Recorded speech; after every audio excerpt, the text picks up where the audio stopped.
സംസ്ഥാന വ്യാപകമായ സമരത്തിനൊരുങ്ങി മുനമ്പം ഭൂസംരക്ഷണ സമിതി 14 ജില്ലകളിലും കളക്ടറേറ്റ് മാർച്ചും ധർണയും നടത്തും. പ്രശ്നപരിഹാരം നിർദ്ദേശിക്കാൻ സർക്കാർ നിയോഗിച്ച ജുഡീഷ്യൽ കമ്മീഷൻ അസാധുവായതോടെയാണ് കടുത്ത സമരപരിപാടികളിലേക്ക് കടക്കുന്നത്. മുഖ്യമന്ത്രിയുടെ ഉറപ്പിന്റെ അടിസ്ഥാനത്തിലാണ് ജുഡീഷ്യൽ കമ്മീഷനുമായി സഹകരിച്ചു പോകാൻ തയ്യാറായതെന്നും സമരസമിതി ഭാരവാഹികൾ പറയുന്നു. വിവരങ്ങളുമായി കിരൺ ചേരുന്നു. കിരൺ, നേരത്തെ തന്നെ സമരസമിതി പറഞ്ഞതാണ് ഈ ജുഡീഷ്യൽ കമ്മീഷൻ കൊണ്ട് യാതൊരു പ്രയോജനവുമില്ല.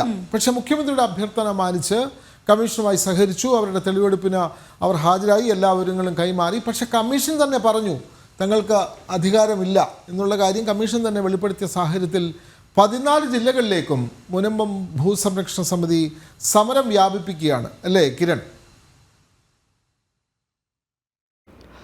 വിനോദ, ഈ മുനമ്പത്തെ പ്രശ്നപരിഹാരത്തിനായി സർക്കാർ നിയോഗിച്ച ജുഡീഷ്യൽ കമ്മീഷനെ അസാധുവാക്കിക്കൊണ്ട് ഹൈക്കോടതിയുടെ ഉത്തരവ് വന്ന ഒരു പശ്ചാത്തലത്തിലാണ് ഈ സമരപരിപാടികൾ കടുപ്പിക്കാനായിട്ട് മുനമ്പത്തെ സമരസമിതി തയ്യാറായിരിക്കുന്നത്. നിലവിൽ 4 തരത്തിലുള്ള സമരപരിപാടികളാണ് സംസ്ഥാന വ്യാപകമായി നടത്താനായിട്ട് ഇവർ തീരുമാനിച്ചിരിക്കുന്നത്. ഒന്ന്, 14 ജില്ലകളിലും കളക്ടറേറ്റുകളിലേക്ക് മാർച്ചും ധർണയും നടത്തും.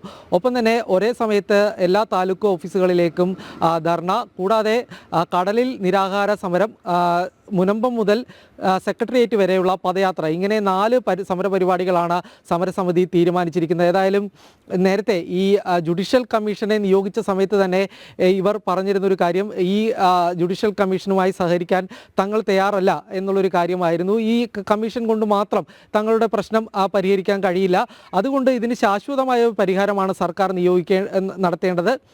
അതിനുവേണ്ടിയുള്ള നടപടികൾ സർക്കാരിൻ്റെ ഭാഗത്തു നിന്നും ഉണ്ടാകണം എന്നതടക്കമുള്ള ആവശ്യങ്ങളായിരുന്നു ഇവർ ഉന്നയിച്ചിരുന്നത്. പിന്നീട് മുഖ്യമന്ത്രി ക്രൈസ്തവ സഭാ നേതാക്കളുമായിട്ടും ഈ ഭൂസംരക്ഷണ സമിതിയുടെ നേതാക്കളുമായി ചർച്ച നടത്തുകയും ഈ വിഷയത്തിൽ ഒരു പരിഹാരം കാണാം എന്ന് പറഞ്ഞതിൻ്റെ അടിസ്ഥാനത്തിൽ മാത്രമാണ് ഈ മുനമ്പത്ത് സമരം നടത്തിയിരുന്ന 610 കുടുംബങ്ങളും പിന്നീട് ഈ ജുഡീഷ്യൽ കമ്മീഷനുമായി സഹകരിക്കാൻ തയ്യാറായിരുന്നത്.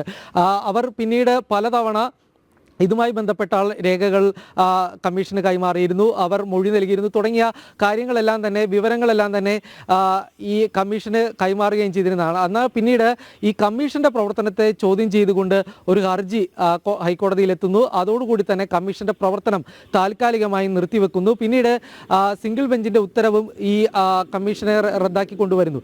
ഈ ഒരു സാഹചര്യത്തിൽ ഏതായാലും ജുഡീഷ്യൽ കമ്മീഷൻ കൊണ്ട് മാത്രം തങ്ങളുടെ പ്രശ്നത്തിന് പരിഹാരം കാണാൻ കഴിയില്ല എന്നുള്ളൊരു കാര്യം അവർക്ക് കൂടുതലായി തന്നെ, മുനമ്പത്തെ ജനങ്ങൾക്ക് കൂടുതലായി തന്നെ ബോധ്യപ്പെട്ടിരിക്കുന്നു എന്നുള്ളൊരു കാര്യമാണ് സമരസമിതി വ്യക്തമാക്കിയിരിക്കുന്നത്. അതുകൊണ്ട് ഈ വിഷയത്തിൽ ഇനി സർക്കാരാണ് ശാശ്വതമായിട്ടുള്ളൊരു പരിഹാരം കാണേണ്ടത് എന്നാവശ്യപ്പെട്ടുകൊണ്ട് തന്നെയാണ് ഈ സമരപരിപാടികളുമായിട്ട് സമരസമിതി രംഗത്തെത്തിയിരിക്കുന്നത്. ഏതായാലും ഈ സമരത്തിന് പിന്തുണയുമായി ക്രൈസ്തവ സഭയുണ്ട്, SNDP യോഗമുണ്ട്, ഒപ്പം വേട്ടുവ സമുദായവും കുടുംബി സമുദായവും കൂടി ഏതായാലും ഈ സമരത്തിൻ്റെ ഭാഗമാവുകയാണ്. ഈ സമുദായ സംഘടനകളോടുകൂടി ആലോചിച്ചതിന് ശേഷമായിരിക്കും ഈ സമരപരിപാടികളുടെ തീയതികൾ പ്രഖ്യാപിക്കുക എന്നാണ് സമരസമിതി അറിയിച്ചിരിക്കുന്നത്.